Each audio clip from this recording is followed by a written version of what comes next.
تو ان کے لیے ڈائریکٹ ایک سوال کی بتا دیا جاتا ہے کہ میں ابھی فلانی جگہ پہ بیزی ہوں, دعا کر رہا تھا, اس لیے میں نے آپ کا فون نہیں اٹھایا, اس لیے میں اس کام کے اندر مصروف تھا. اپنے سارے کے سارے اوکیشن جو ہے ہم جو ہے وہ اسپینڈ کر لیتے ہیں, ان کے یہاں پہ منا لیتے ہیں, لیکن ان لوگوں کے لیے کچھ بھی نہیں کرتے. نہ ان کے لیے دعا رکھی جاتی ہے, نہ ان کے لیے روزہ رکھا جاتا ہے, نہ ان کے حالات کو سدھارنے کے لیے کوئی کام کیا جاتا ہے. اسی لیے خدا کا زندگی بخش کلام فرماتا ہے کہ تم چکنائی کھاتے ہو, اور جو لوگ فربا ہیں یعنی جو بھیڑیں فربا ہیں ان کو ذبح کرتے ہو اور ان کا گوشت کھاتے ہو. جبکہ خدا کا زندگی بخش کلام ہی اس کی آگے کی ورسز کو اگر ہم پڑھیں تو وہاں پہ لکھا ہے کہ جن کو توانائی کی ضرورت تھی تم نے انہیں توانائی نہیں دی, تم نے انہیں شفا نہیں بخشی. اسی لیے میری جو بھیڑیں ہیں وہ پراگندہ ہو گئی اور وہ پہاڑ کی طرف جا رہی ہیں, پہاڑوں کے اوپر بھٹک رہی ہیں. آج کل کے دور کے اندر پہاڑ تو نہیں ہے, لیکن ہاں ہمارے پاس لاہور موجود ہے. ڈائریکٹلی کچھ خدا میں یہ کہہ دیتے کہ اگر آپ کے بس کا کام نہیں ہے, آپ سے بدرو نہیں نکل رہی, آپ سے جو ہے بیماری میں شفا نہیں ہو رہی, تو ڈائریکٹلی وہ سجیسٹ کرتے کہ آپ ان کو انور فضل کے پاس لے جائیں, آپ ان کو فلاں والے پاسٹر کے پاس لے جائیں. اور یا پھر ڈائریکٹلی کہتے ہیں لوڑ لائیو اوتھے خدا بہت آندا ہے, اوتھے دے لوکاں دی زیادہ سندا ہے. ارے خدا کے لوگوں, ہر ایک فرد بشر جس نے مسیح یسوع پر ایمان رکھا اور وہ ایماندار ہے اور وہ ایمانداری کے ساتھ زندگی کو سپینڈ کر رہا ہے, تو ان کے متعلق خدا کا زندگی بخش کلام ہمیں بتاتا اور سکھاتا ہے کہ ایمانداروں کے درمیان یہ معجزے ہوں گے کہ اگر وہ کسی کے لیے ہاتھ رکھ کے دعا کرتے ہیں تو بیمار بچے گا. کلیسیا کے بزرگوں کو بلانے کے لیے کہا گیا, ان کے پاس جانے کے لیے نہیں کہا. اگر ہم یعقوب کا خط پڑھیں تو وہاں پہ بھی لکھا ہے کہ اگر تمہیں کوئی بیمار ہو, مصیبت زدہ ہو تو دعا کرے, اور اگر اس سے نہ کوئی فرق پڑے تو کلیسیا کے بزرگوں کو بلائے. یہ نہیں لکھا کہ کلیسیا کے بزرگوں کے پاس جائے, لیکن ہمیں اس سے بہتر اور کوئی کام نظر ہی نہیں آتا. کی ہے جی لاہور ٹور جاؤ, اوتھے جاؤ, اوتھے بہت ہی شفا جائے, اوتھے دے لوکاں دی بہت ہی سندا ہے خدا, آپ کی بھی سنے گا, بشرطے کہ آپ گریہ زاری کے ساتھ اس کے لیے بوجھ رکھیں, ان بھیڑوں کے لیے آپ بوجھ رکھیں. تو پھر کیوں کوئی بھیڑ پراگندہ ہو جائے. آپ نے دیکھا ہوگا کہ کسی کے چرچ کے اندر اگر 100 لوگ ہیں تو وہ بڑھتے نہیں ہیں. اس کی وجہ کیا ہے؟ کیونکہ پاسٹر صاحب ان کے لیے دعا نہیں کرتے, ان کی خدمت کی بحالی کے لیے یا ان کے اندر اضافے کے لیے کوئی ایسا کام نہیں کیا جاتا. جب ایسا کام نہیں کیا جاتا تو کلیسیا کیسے بڑھے گی, بھیڑوں میں اضافہ کیسے ہوگا, بلکہ جو ہے وہ بھی پراگندہ ہو جائیں گی. آپ کی توجہ کرواتے ہوئے ایک مثال آپ کے سامنے رکھوں گی کہ آپ نے دیکھا ہوگا وہ بچے جو خدمت کے لیے آگے بڑھنا چاہتے ہیں, ان کو موٹیویٹ نہیں کیا جاتا کہ بیٹا خدا نے آپ کو چنا ہے, یہ اویئرنیس خدا کی طرف سے ہے, یہ بلاہٹ خدا کی طرف سے ہے. اس کو گائیڈ لائن نہیں دی جاتی, اس کے لیے خدمت کے مواقع پیدا نہیں کیے جاتے, بلکہ ان کی راستے کے لیے کیا کیا جاتا ہے, رکاوٹیں پیدا کی جاتی ہیں. سیاست سے چلتے ہیں لوگ, وہیں پہ پالیٹکس جو ہے فوری طور پر آڑے آ جاتی ہے. آپ نے دیکھا ہوگا کہ چرچ کے اندر اگر کوئی بچہ ایبل ہے, وہ میٹنگ پریزائڈ کر سکتا ہے, گیت گا سکتا ہے یا کلام سنا سکتا ہے, تو وہاں پر جب کوئی اوکیشن آ جائے, کوئی بڑا کوئی ایسا فیسٹیول آ جائے, تو وہاں پر اس بچے کو پروموٹ نہیں کیا جاتا. وہاں پر پاسٹر صاحب اپنے مڈل فیل بچے کو آگے کرتا ہے اور کہتا ہے کہ نہیں میرا بچہ زیادہ کلام سنا سکتا ہے, میرا بچہ زیادہ اس چیز کو وہ کر سکتا ہے. یعنی ایک مثال آپ کے سامنے پیش کروں گی کہ ایک بچی ہے, وہ پیدا ہوئی ایک غریب خاندان کے اندر. شروع سے وہ اس کی پیرنٹس جو اسے چرچ میں لے کر آ رہے جا رہے ہیں, اور وہ بچی پیدا ہوئی, ساتھ ہی پاسٹر صاحب کے گھر میں بھی ایک بچی پیدا ہوتی ہے. دونوں ہی ساتھ ساتھ بڑھتی ہیں, ساتھ ساتھ جو ہے تعلیم حاصل کرتی ہے. لیکن ایک کلیسیا کی بچی کے ذہن کے اندر شروع سے خدا کا خوف ہے, وہ خدام کی خدمت کو سراتی ہے.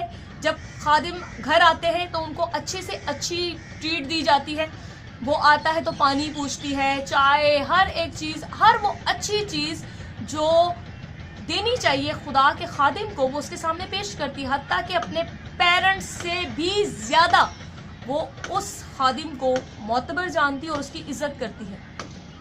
اور سیم اسی طریقے سے وہ ظاہر سی بات ہے, وہ تو بیٹی ہے, وہ تو کرے گی ہی.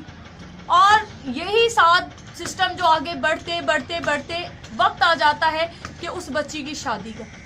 ظاہر سی بات ہے جس کلیسیا سے لنکڈ ہے اس کی شادی کا سارا جو ذمہ ہے وہ بھی نکاح کا جو پروسیجر ہے وہ بھی چرچ نے ہی پورا کرنا ہے.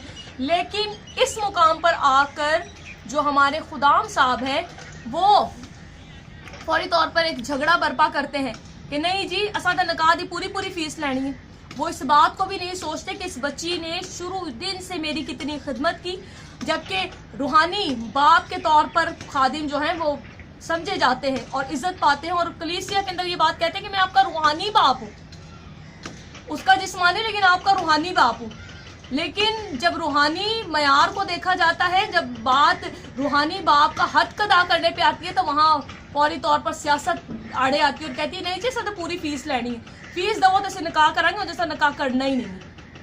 اور کچھ دنوں کے بعد وہی خادم اپنی بیٹی کی جب شادی کرتا ہے تو نہ تو اسے اس بات کی فکر ہوتی ہے کہ میں نے چرچ کی فیس ادا کرنی ہے، نہ ہی، بلکہ ہر اچھی چیز، ہر ایک اچھی چیز، لاکھوں کا جہیز جو ہے اپنی بیٹی کو دیا جاتا ہے.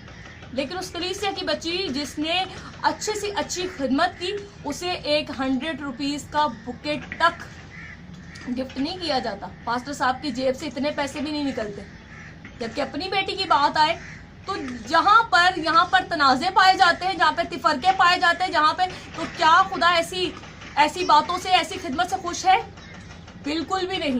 جبکہ خدا نے کہا میرا گھر تمام قوموں کے لیے دعا کا گھر کہلائے گا. تو جہاں پہ ایسی پالیٹکس، ایسا دوگلا پن ہو، وہاں پہ خدا ہوگا؟ قطعاً کبھی بھی نہیں. خدا ایسی جگہ پہ آئے گا ہی نہیں. وہاں پہ خدا کی حضوری ہوگی تو وہاں پہ کام کیسے ہوں گے؟ اور ایسے خدام کی بابت ہی تو کلام ہمیں بتا رہا اور سکھا رہا ہے کہ میں انہیں سیاست کا کھانا کھلاؤں گا. تو اویئرنیس کا وقت ہے، جاگنے کا ہے. جاگو مسیحو، اپنی خدمت کو جانیں، پرکھیں کہ ہم کون سے چرواہے کے ہاتھ میں ہیں. کیا ہمارا چرواہا ہمارے لیے اتنا بوجھ رکھتا ہے؟ کیا ہمارا جو چرواہا ہے ہمارے لیے راتوں کو اٹھ کر دعا کرتا ہے؟ کیا اسے کبھی ہمارے لیے درد ذیل لگا ہے کہ کیوں ہم لوگ روحانی طور پر بانجھ بن کے بیٹھے ہوئے ہیں؟ کیوں ہم روحانی طور پر بانجھ ہیں؟ آپ نے دیکھا ہوگا چرواہا کبھی بھی بھیڑ کو پیدا نہیں کرتا، بھیڑیں بھیڑ کو پیدا کرتی ہیں، بھیڑوں کے درمیان بھیڑیں پیدا ہوتی ہیں. چرواہا تو پھر معجزانہ طور پر ہی پیدا کرے گا. جب ہم لوگ ٹوٹل فوکس ہی اس کے ہاتھ میں دے دیں گے، انہیں ہدیے دے رہے کہ کچھ ایفرٹس ہماری بھی تعلیم کے اوپر غور کریں کہ وہ ہمیں کون سی تعلیم سے راستہ کر رہا ہے. کیا صرف توبہ کی تک ہی ہم محدود رہ گئے ہیں؟ کیا صرف بہشت کے لیے ہی ہم لوگ دوڑ رہے ہیں؟ یا ہمیں اپنی زندگیوں پر بھی غور کرنا ہے کہ آیا ہماری زندگیاں پھلدار ہیں یا نہیں؟ آپ نے کلام مقدس کا بغور مطالعہ کیا ہو تو وہاں پہ واضح لفظوں میں لکھا ہے کہ باپ روحانی جو ہمارا باغبان ہے وہ ہمیں پھل تلاش کرنے کے لیے آئے گا. تو بھیڑیں کیوں پراگندہ ہے؟ جب صحیح تعلیم ہی نہیں ہمیں دی جا رہی، ہم اپنے اندر پھل ہی نہیں پیدا کر رہے اور ہم اس معیار تک پہنچتے ہی نہیں ہے جو مسیحت اپنے اندر رکھتی ہے، تو پھر کس طرح کے خدام کے ہاتھ میں ہم کام کر رہے ہیں؟ اپنے آپ کو جانچنے اور پرکھنے کی ہمیں بہت زیادہ ضرورت ہے. میں آپ سب سے التماس کرتی ہوں کہ پلیز اپنی زندگیوں پر غور کریں، اپنے چرواہوں کی پہچان کریں کہ کیا ہم کسی سیاست میں بٹے یا سیاست کے اندر دو چار ہوئے خادم کے ہاتھ میں تو نہیں ہے. تو یقیناً حاصل. اب یہاں پر سوال یہ پیدا ہوتا ہے کہ ہم ان خدام کو پہچانے کیسے، ان کی کیا سائنس ہے؟ تو ہمارے خداوند یسوع مسیح ہمیں بتاتے اور سکھاتے ہیں کہ درخت اپنے پھلوں سے پہچانا جاتا ہے. تو ایسے لوگوں کے متعلق اگر ہم رومیو اس کا لاسٹ باب اور اس کے 18ویں آیت کو پڑھیں تو وہاں پہ لکھا ہے کہ یہ لوگ صرف اپنے پیٹ کی خدمت کرتے ہیں. ان کا تعلق صرف اور صرف اپنی خدمت، ہدیے، دعائیں کی اور اپنی خدمت پر ہی ہوتا ہے کہ ہم جب جائیں تو ہمیں اچھا سے اچھا کھانا ملے، اچھی سے اچھی پہننے کے لیے جو ہے ہمیں گفٹس دیے جائیں، کلیسیا کی طرف سے ہمیں اچھے گفٹ ملے. ان چیزوں کے اوپر ان کا وہ ہوتا ہے.